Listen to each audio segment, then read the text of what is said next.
è una festa che si è evoluta negli anni. Quest'anno abbiamo messo in piedi questo, l'abbiamo chiamato Palariso, con i nostri produttori di riso che offrono il loro riso all'inizio, e poi ci sono i nostri ristoratori e i nostri, diciamo, comitati fiera che offrono il loro riso. Ogni sera ci sarà un ricambio e propongono ogni sera nuove tipologie di riso.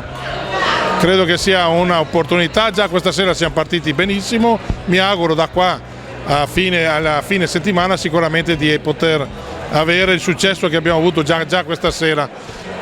Ci sarà anche una settimana ricchissima di appuntamenti con degli ospiti, relatori significativi importanti. Siete tutti invitati a Porto Tolle alla festa del riso.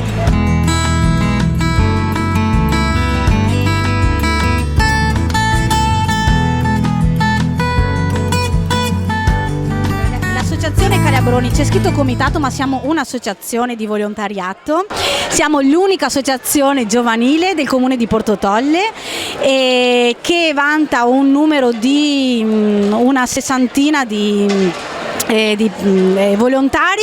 La nostra presidente da tanti anni è una femmina donna e orgogliosi di questo, Beatrice Cattin.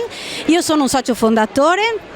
I Calabroni esistono già da 15 anni e cosa fanno? Fanno tantissime cose, lo fanno per i giovani, lo fanno per gli anziani, fanno per i bambini e collaborano con la Proloco, e questo è il primo anno che noi siamo qua alla questa fiera del riso, questa importante festa.